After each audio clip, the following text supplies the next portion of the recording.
जय भीम साथियों हाजिर हूँ एक बार फिर से सुरेंद्र कुमार शर्मा अज्ञात जी द्वारा रचित महान पुस्तक क्या बालू की भीत पर खड़ा है हिंदू धर्म का ऑडियो बुक का भाग 4 लेकर। और साथियों, वीडियो शुरू करने से पहले आपसे एक गुजारिश करना चाहूँगा, अगर आप हमारे चैनल पर नए हैं तो चैनल को तुरंत सब्सक्राइब कर दें और पास वाले बेल आइकन को भी दबा दें और लाइक तो अभी के अभी कर दें और दोस्तों और परिचितों के साथ साझा भी कर दें। चलिए साथियों, शुरू करते हैं सुरेंद्र कुमार शर्मा अज्ञात जी द्वारा रचित क्या बालू की भीत पर खड़ा है हिंदू धर्म की ऑडियो बुक का भाग 4। और साथियों, आगे के संवाद कुछ इस प्रकार हैं। ज़रूरत है पुरातन को जानने समझने की। ज़रूरत पुरातन पंथी बनने की नहीं, पुरातन को जानने और समझने की है। जो लोग हिंदू धर्म का केवल एक मुद्दा लेकर राजनीति करते हैं, वे भी वस्तुतः हिंदुत्व को जागृत करने के स्थान पर उसे अति संकुचित बना रहे हैं। हिंदुत्व उसी तरह है जैसे भारतीयता है, जैसे कश्मीरियत है, जैसे पंजाबियत है। अतः हिंदू मात्र के प्रति समानता व भाईचारे को व्यवहार में लाए बिना हिंदुत्व को जागृत कैसे किया जा सकता है? यह सब जातिवाद को ख़त्म किए बिना कैसे संभव है? ऐसे नहीं चल सकता कि आपके एक हाथ में जातिवाद हो और दूसरे में हिंदुत्व, क्योंकि दोनों परस्पर विरोधी हैं। यदि जातिवाद है तो हिंदुत्व का एहसास जागृत हो ही नहीं सकता। यही कारण है कि हजारों सालों से जातिवाद के ही विभिन्न रूप व स्तर हमारे यहाँ रहे हैं। हिंदुत्व की भावना के दर्शन कदापि नहीं हुए। 21वीं शताब्दी भेदभावपूर्ण, विघटनकारी, असमतावादी, जाति पाति की शताब्दी नहीं हो सकती। इसे हिंदुत्व की शताब्दी बनाना होगा। सारे हिंदू समाज में समरसता लानी होगी और इसे एकमात्र सूत्र में बांधना होगा। यह काम रचनात्मक ढंग से करना होगा, न कि सांप्रदायिक उन्माद व तर्कहीनता के आलम द्वारा। इस लक्ष्य को हिंदुओं को अतिवादी बनाकर या अतीत के प्रति उन्हें अस्वस्थ मोह के शिकार बनाकर हासिल नहीं किया जा सकता, बल्कि इसे तो अतीत के प्रति भावुकतापूर्ण रुख को त्याग कर और उसके प्रति स्वस्थ व तटस्थ आलोचनात्मक दृष्टिकोण अपनाकर ही हासिल किया जा सकता है।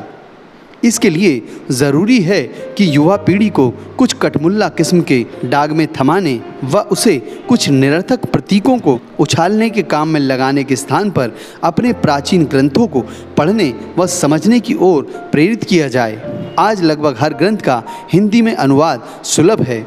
जिनके अनुवाद अभी भी उपलब्ध नहीं हैं, उन्हें भी सुलभ करवाया जाए। हाँ, अनुवादों को अपनी अपेक्षा के अनुसार विकृत न किया जाए, न कहीं गंदगी को छिपाने के लिए उस पर चूना पोता जाए, न असुविधाजनक अंशों के अनुवाद को छोड़ा जाए। जो है जैसा है उसे वैसा का वैसा ही युवा पीढ़ी को उपलब्ध कराया जाना चाहिए। इतिहास के विभिन्न युगों में जो कुछ होता रहा है, जैसा कुछ किया जाता रहा है, उस सब के रूबरू युवा पीढ़ी को होने देना चाहिए। यदि एकलव्य का अंगूठा कटा है, यदि शंभू की हत्या हुई है, यदि सीता के साथ ज्यादती हुई है, यदि शूद्र के कानों में लाख और सीसा पिघलाकर डालने के आदेश धर्म ग्रंथों में अंकित हैं, यदि पशुओं की बलियां यज्ञों में दी जाती रही हैं और यदि यहाँ नियोग जैसी प्रथाओं का बोलबाला रहा है, तो इस सब से युवा पीढ़ी को परिचित होने दो। डरते क्यों हो? उन महान ग्रंथों के उन दिव्य पृष्ठों को छिपाते क्यों हो? उनके दिव्य शब्दों को लेकर झिझकते क्यों हो? तरह तरह के पापड़ क्यों बेलते हो? क्या यह सोचकर कि युवा पीढ़ी क्या कहेगी, वह क्या कहेगी, क्या नहीं, इस शर्म के मारे उन्हें अज्ञान के अंधकार में रखना कहीं ज़्यादा शर्मनाक होगा और ख़तरनाक भी। जब भी वे अन्य साधनों से सच्चाई जानेंगे, तब विधर्मी उन तथ्यों को उद्घाटित करके उन्हें बहकाएंगे, तब वे हमारे हाथों से बाहर हो जाएंगे, क्योंकि तब उन्हें हमारे चरित्र एकदम अविश्वसनीय लगेंगे। यह स्थिति उन्हें कड़वे कुरूप सत्य से परिचित कराने की स्थिति से बदतर सिद्ध होगी। यदि आज उन्हें सबसे साक्षात करने दें, तो विधर्मियों की इस तरह की कोई भी संभावित चाल सफल नहीं हो सकती। उन्हें शास्त्रों को पढ़ाओ, इसके लिए उन्हें प्रेरणा दो। यदि संस्कृत नहीं पढ़ते, उन्हें हिंदी आदि अपनी आधुनिक भाषाओं में अनुवाद पढ़ाओ। उन्हें अतीत के प्रति स्वस्थ दृष्टिकोण अपनाने दो, तभी वे अपनी जड़ों से, अपनी स्वस्थ व मानवीय विरासत से जुड़ सकेंगे। क्योंकि सभ्यता पूरी की पूरी न सही होती है न गलत। यह निर्णय परवर्ती लोग ही कर सकते हैं कि कहाँ क्या ठीक था और कहाँ क्या गलत था। सारे के सारे को सही या ठीक रटते जाना तो उन लोगों के साथ भी अन्याय और बलात्कार करना है जिन्हें हम श्रेष्ठ और आदर्श मानते हैं। ज़रा उपनिषदों को खोलो तो उनको बिना पढ़े ही उनकी विरुद्धावली गाते रहने से न वे महान बन जाएंगे और न उनके उत्तराधिकारी होने के नाते हम। तैत्तिरीयोपनिषद का ऋषि घोषणा करता है और शिष्य को समझाते हुए कहता है, यान्यन्यवध्यानि कर्माणि ताति सेवितव्यानि नो इतराणि यान्यस्मकं सुचरितानि तानि तत्योपास्यानि नो इतराणि। अर्थात हमारे जो कर्म निर्दोष हों तुम्हें उन्हीं का अनुसरण करना चाहिए, दूसरों का नहीं। हमारे जो अच्छे आचरण हों तुम्हें उन्हीं का सेवन करना चाहिए, दूसरों का नहीं। ऋषि अपने आप को जानता है, वह दंभी नहीं है। उसे ज्ञात है कि उसके कुछ आचरण गलत हो सकते हैं। मानवीय कमजोरी उससे किन्हीं क्षणों में दोषपूर्ण कार्य करवा सकती है। कोई दूध का धुला नहीं होता, अतः वह अपना आकलन स्वयं ही कर देता है और उसे इस पर किसी तरह की शर्म महसूस नहीं होती। वह जानता है कि शिष्य की अपनी भी बुद्धि है। यदि मैं अपने को शब्दों द्वारा अति मानव बनाकर पेश करता हूँ तो उस समय मैं उसे कैसे मुँह दिखाऊंगा जब किसी सदोष काम को करता हुआ देखा जाऊंगा। अब अपने उन्हीं आचरणों को अनुकरणीय घोषित करके जो निर्दोष हैं, अच्छे हैं, वह जितना ऊंचा उठ गया है उतना शायद वह कदापि न उठता यदि वह इस तरह कहता, मेरे सारे कर्म सारे आचरण अच्छे हैं, अतः तुम्हें उन सब का अंधानुसरण करना चाहिए। हिंदू धर्म ग्रंथों में सब कुछ है, अच्छा भी और वह भी जिसे आज अच्छा कहना कठिन है। उसमें तैत्तिरीय उपनिषद के ऋषि का कथन है, उसमें निरुक्त के ऋषि का कथन है, तर्क ही तुम्हारा देवता होगा। निरुक्त कहता है कि जब ऋषि लोग दुनिया से उठने लगे तब उनसे मनुष्यों ने पूछा कि अब हमारा ऋषि कौन होगा। इस पर उन्होंने उत्तर दिया कि अब तर्क ही तुम्हारा ऋषि हुआ करेगा। मनुष्य वा ऋषिषु कामसु देवान ब्रुवन को ना ऋषि भविष्यति तेभ्य एवं तर्क मृषिम प्राश्चन। अर्थात पूर्व काल में उठ रहे ऋषियों को देखकर मनुष्य देवताओं से बोले, कौन हम में ऋषि होगा। उनको उन्होंने यह तर्क दिया। इसी तरह भगवान पुराण ने सावधान करते हुए लिखा कि ईश्वराणाम वचः सत्यम तथैवाचरन्ति क्वचित् तेषाम यस्व वचो युक्तम बुद्धिमान तत्समाचरेत। अर्थात सामर्थ्य वालों का वचन तो सर्वांश में सत्य होता है, परंतु उनका आचरण एक सीमा तक ही अनुकरणीय होता है।